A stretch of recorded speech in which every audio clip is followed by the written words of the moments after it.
Assalamualaikum warahmatullahi wabarakatuh. Perkenalkan, kami dari kelompok 6 yang akan mempresentasikan hasil diskusi kami dari ekonomi mikro 2 yang berjudul Total Utility dan Kurva Utility Kemungkinan, yang beranggotakan dengan saya sendiri, Marsha Permatasari sebagai moderator.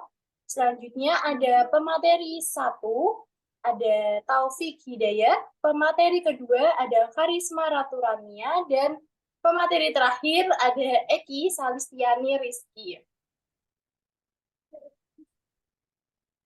Di sini saya akan menjelaskan mengenai di sini itu ada konsumen. Kemudian konsumen ini telah mengonsumsi, kemudian hasil konsumsinya itu menghasilkan kepuasan atau nama lain dari kepuasan adalah utility. Kemudian utility atau kepuasan ini dibagi menjadi dua, yaitu kardinal dan juga ordinal. Yang pertama adalah pendekatan marginal nilai guna utility atau kardinal, yaitu kenikmatan konsumen dapat dinyatakan secara kuantitatif. Kardinal di sini itu atau marginal dan kemungkinan juga termasuk ke dalam total utility. Dan yang kedua ada pendekatan indifference kurva atau ordinal, yaitu kenikmatan konsumen tidak dapat dinyatakan secara kuantitatif. Selanjutnya,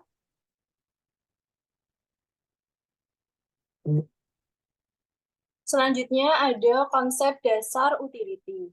Yang pertama adalah utility. Utility adalah kepuasan yang diperoleh dalam mengkonsumsi barang dan jasa.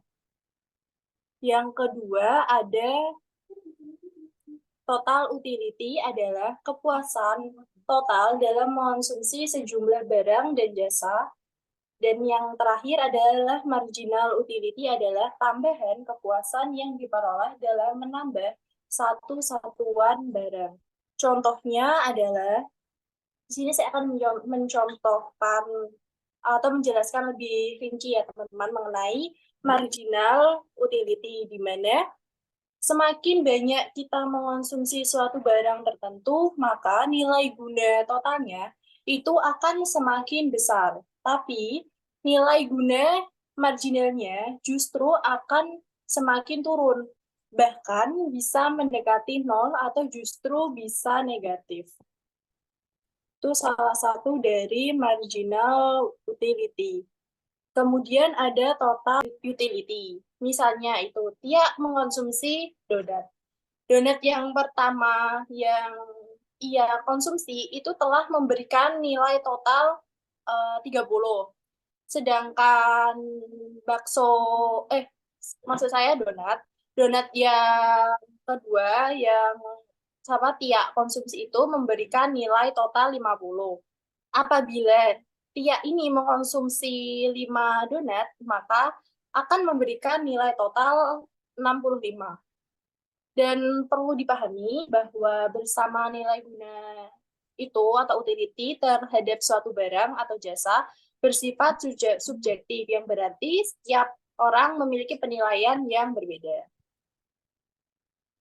Selanjutnya,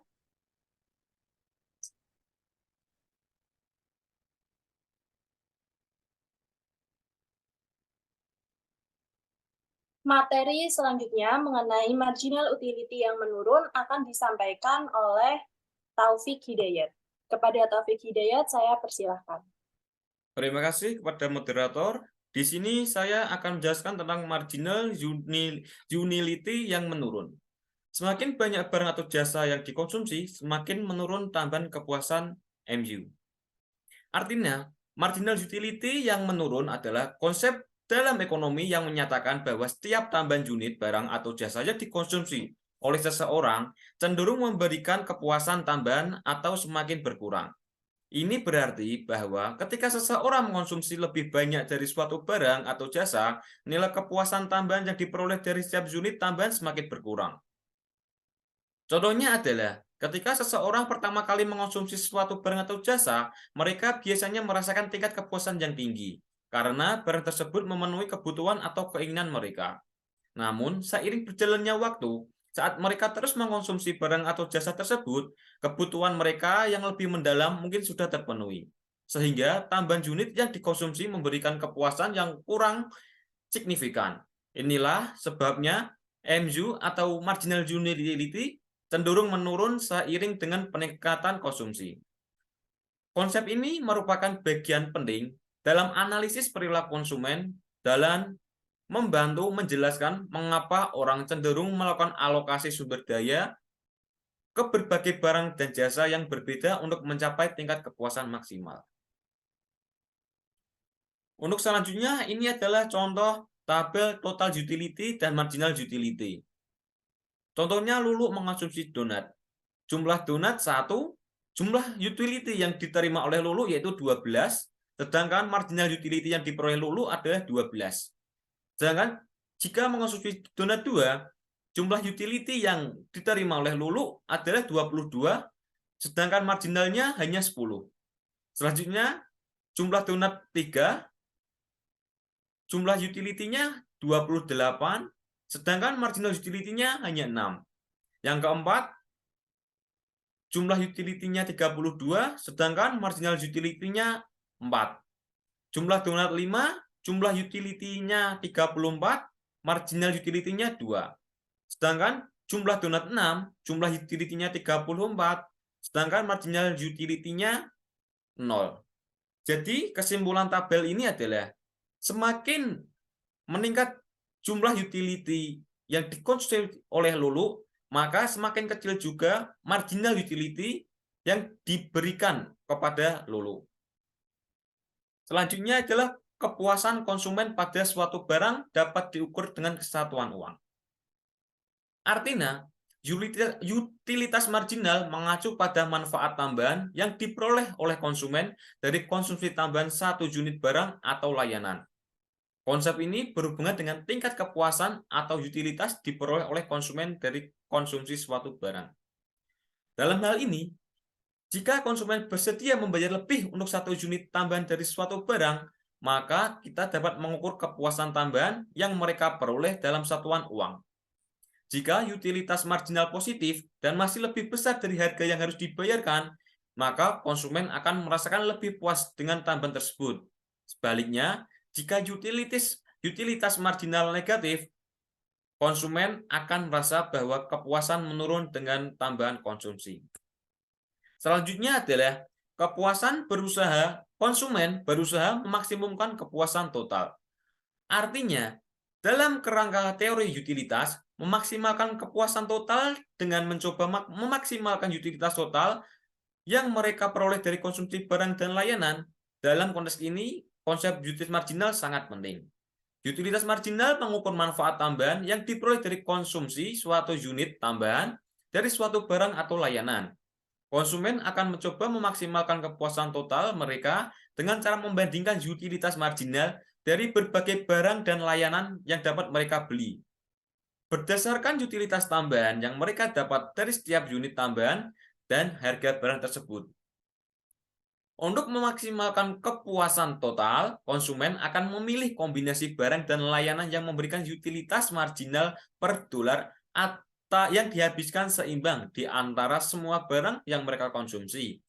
Ini dikenal dengan sebagai prinsip utilitas marginal yang seimbang.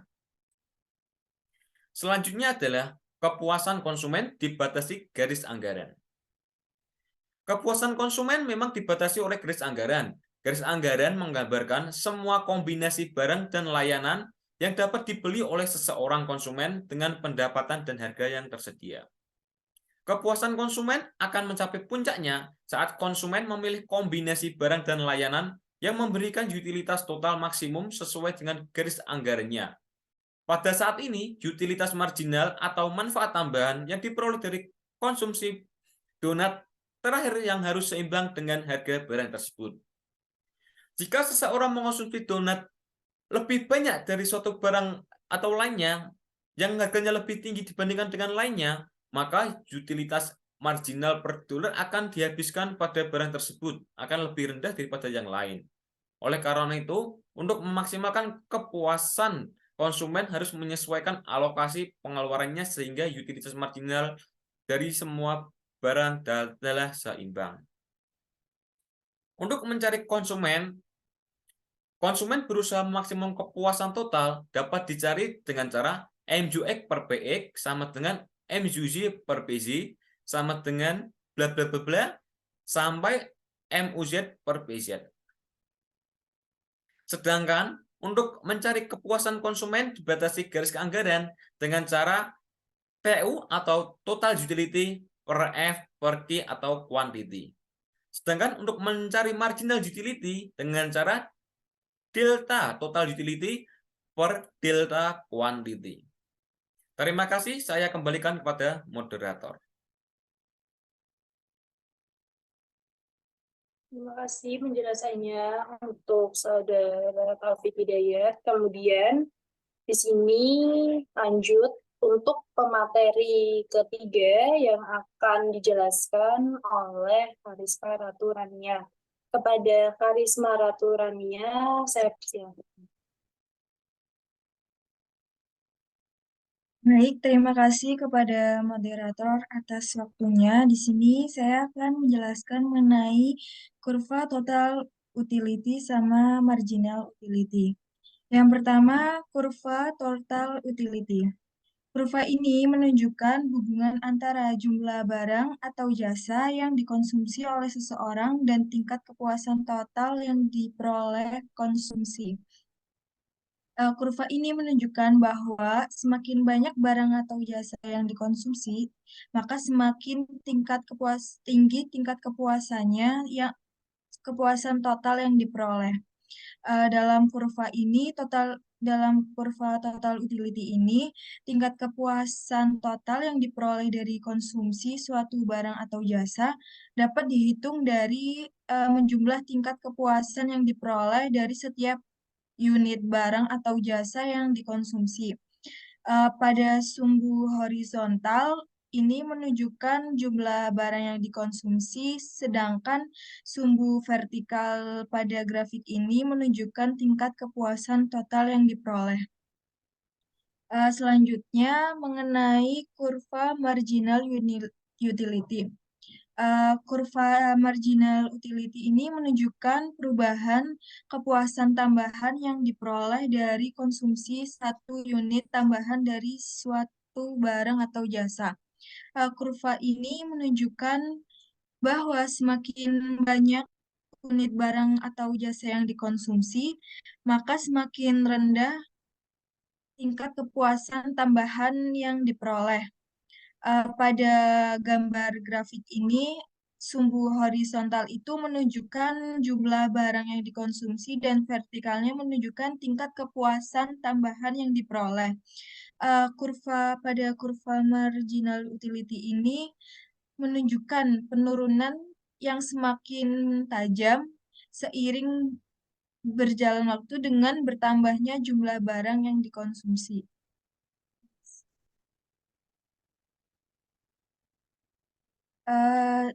Dan saya akan menjelaskan mengenai pendekatan indifference kurva. Pendekatan indifference kurva ini penentuan tingkat kepuasan menggunakan metode ordinal diukur melalui order atau ranking, tetapi tidak disebutkan nilai gunanya secara pasti. Untuk materi penjelasan lebih dalam mengenai pendekatan indifference kurva akan dijelaskan oleh pemateri selanjutnya. Terima kasih, saya kembalikan ke moderator. Baik, terima kasih kepada Saudari Karisma Raturannya. Selanjutnya akan dijelaskan mengenai pendekatan indifference kurva oleh pemateri kita yang terakhir, yaitu Eki Salistiani Rizky. Kepada Eki Salistiani Rizky, saya persilahkan. Oke, terima kasih kepada moderator. Jadi di sini saya akan menjelaskan tentang kurva indifferent, di mana kurva indifferent adalah kurva yang menghubungkan titik-titik kombinasi dari konsumsi barang yang menghasilkan tingkat kepuasan yang sama, di mana dengan hal ini yaitu mendasari penentuan tingkat kepuasan menggunakan metode original. Tingkat kepuasan diukur melalui sebuah order atau ranking, tetapi tidak disebutkan nilai gunanya secara pasti. Dan kurva indifference ini memperlihatkan semua kombinasi dari tingkat kepuasan yang sama bagi seorang atau konsumen yang telah mengonsumsi dua buah barang. Nah, ciri-ciri dari kurva indifference test sendiri yaitu IC turun miring ke kanan. IC cembung terhadap original point dan IC yang satu dengan IC yang lainnya itu tidak bersinggungan atau tidak berpotongan. Nah, tadi kan saya sudah menyebutkan bahwa IC atau tingkat kepuasan diukur melalui order atau ranking tetapi tidak disebutkan nilai gunanya secara pasti. Misalnya dalam hal ini kita bisa lihat dalam kurva di mana adanya dua kombinasi barang, yaitu semisal kita mengonsumsi buah jeruk adalah sumbu X dan apel adalah sumbu Y. Untuk mendapatkan buah jeruk atau X dan buah apel atau Y, konsumen dihadapkan pada kendala keterbatasan dana. Karena hal itu, konsumen dapat mengubah kombinasi X dan Y yang dibeli sedemikian rupa sehingga jika salah satu diperbanyak jumlahnya, maka yang lain mestilah dikurangi agar kepuasan yang diperoleh itu sama. Fenomena ini dinyatakan dengan kurva kepuasan yang sama atau disebut dengan indifferent kurva. Nah, dalam indifferent kurva ini ada sebuah di dalam kurva indifferent ini memperlihatkan semua kombinasi dari pilihan konsumen yang memberikan tingkat kepuasan atau utility yang sama bagi seorang atau konsumen. Nah, bisa kita lihat dalam kurva itu ada IC1, IC2, dan IC3. Di dalam IC1 itu adalah IC yang memiliki kepuasan lebih rendah dari IC2. Sedangkan IC3 lebih tinggi kepuasannya dibanding IC2. Oke, bisa di next.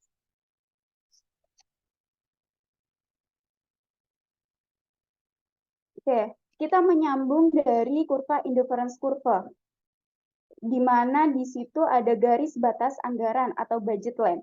Jadi, kurva indifference berhubungan dengan garis batas anggaran atau budget line, di mana garis yang menunjang semua dari kombinasi dua barang yang berbeda dan dapat dipilih oleh seorang konsumen dengan pendapatan yang mereka punya, serta harga tertentu.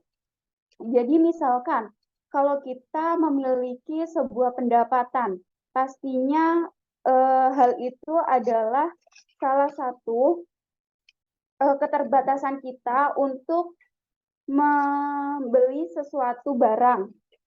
Batas anggaran sendiri itu adalah untuk menentukan jenis barang apa saja yang bisa kita beli. Jika dalam kurva tersebut adanya IC1, IC2, IC3, dan IC4, di mana IC1 dan IC2 itu kurang memaksimumkan sebuah anggaran karena garis yang miring itu adalah garis budget line. Sedangkan IC3 adalah yang bersinggungan dengan garis budget line. Nah, di situ disebutkan bahwa kurva tersebut adalah memaksimumkan sebuah anggaran atau memaksimumkan sebuah kepuasan dari konsumen.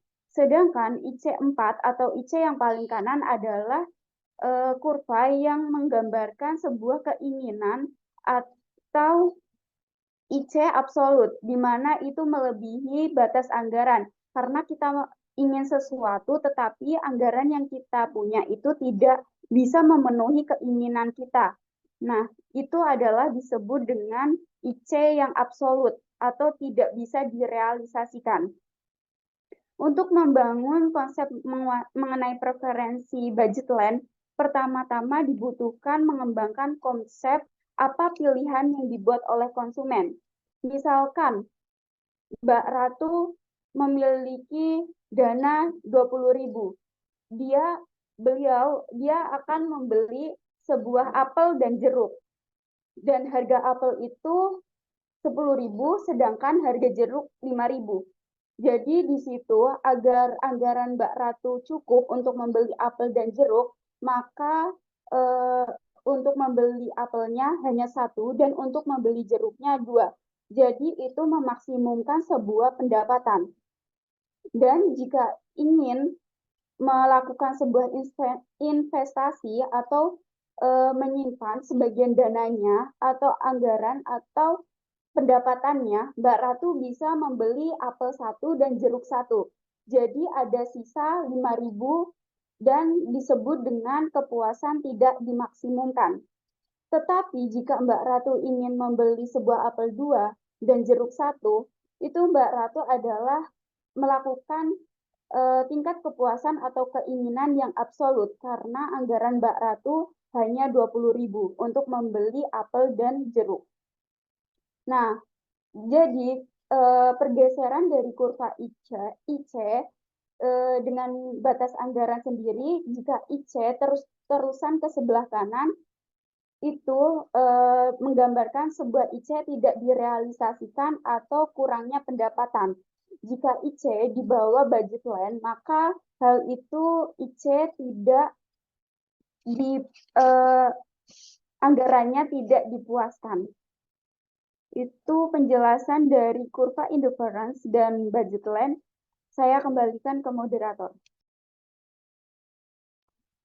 Terima kasih atas penjelasannya untuk pemateri-pemateri kita yang sudah membahas materi pada hari ini, karena waktu telah habis untuk kelompok kita mempresentasikan hasil diskusi kita mengenai materi pada hari ini. Kelompok 6 pamit undur diri, mohon maaf bila ada tutur kata yang kurang berkenan atau kesalahan dari kelompok kami.